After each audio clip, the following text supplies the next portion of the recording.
Hi, everybody. Karl Kjarsgaard reporting to you here for the Halifax 57 Rescue Show. And I'm back in Alberta. We've just spent 3 exciting days at the Arnprior Halifax rebuild shop. And we brought in the container. And here is the star of all of the parts that came in from England. Scott and I looking at the beautiful number 4 engine for our Halifax bomber. And with me, my main man, Scott Knox.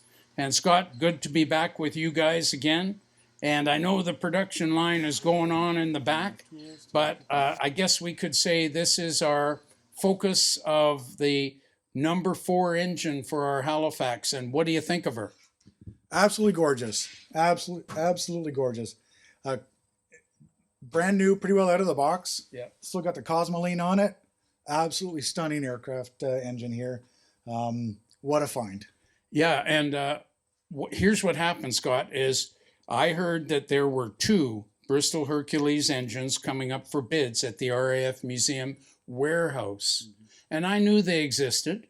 And I was, Halifax 57 Rescue is part of Aviation Heritage UK with our colleagues in the UK, of course. And I bid on these 2 Bristol Hercules engines. They're 216s. They're just like number 3 engine on the yellow trailer. So conformity, uniformity, let's stick with the Hercules 216, just like on the Hastings. And it's very close to a Halifax bomber engine. So I bid on them, and they sent me a letter in January of 2025, said, nobody else bid on them. You get both Hercules engines. Beauty. So this is the best of the 2. I left the other one in England, but I'll get it later. Right. So this originally was from a Hastings. This has got the Hastings motor mount and the Hastings cowling, right? And this is Hastings as well.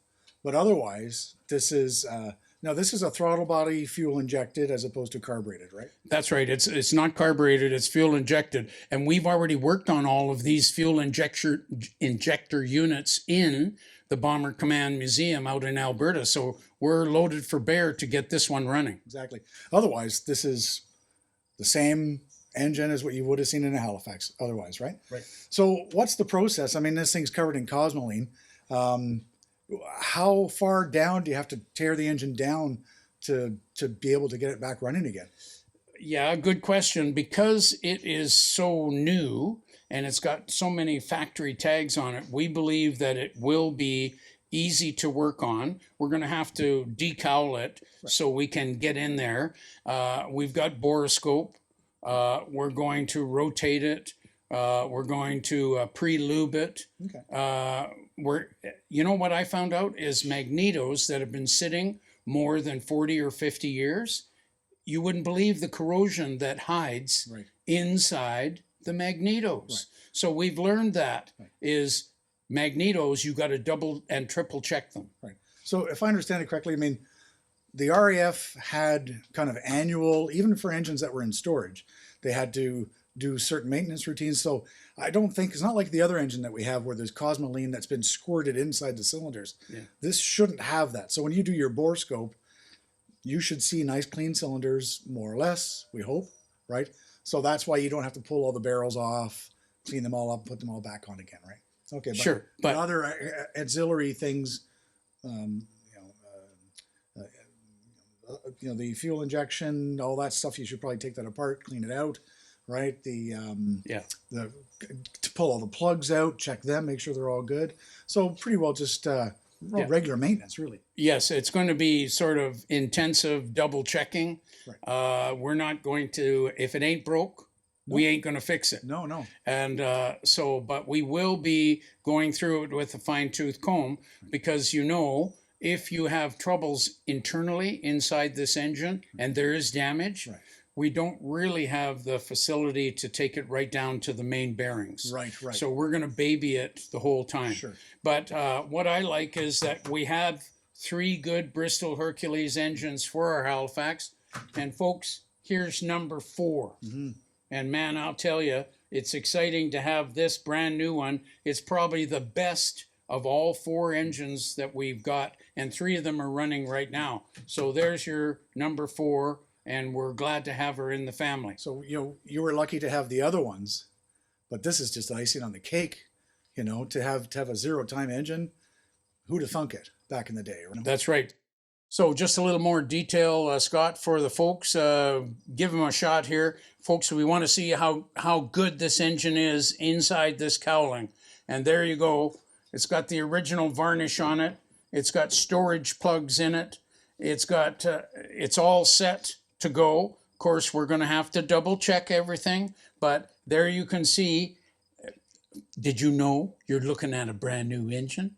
Anyways, we're very pleased to have her. Folks, we'll be giving you updates on this engine. She's going out to Nanton, Alberta in the coming weeks, and we hope that number 4 will put it on the yellow engine run trailer, and you'll see her next summer in 2026. So there's your beautiful engine addition. Right on. Well, there you have it, folks. Another exciting adventure of building up a Halifax bomber for our veterans. And we spent a lot of money this summer doing all of these special arrangements and shipping and purchases to bring a Halifax bomber back to you here in Canada and the aviation world. So just if you can, please support us. You know where to go, give that donation, and we just hope that you'll follow us and like us, and we will do our best to build up this super rare bomber as a tribute to our Bomber Command veterans. So hope to see you next time. We've got lots more coming down the pipe, and so stick with us, and we'll see you again on the Halifax 57 Rescue Show. Bye-bye. Follow along here on the channel, and if you haven't subscribed yet, please do so to be notified when the next video is released.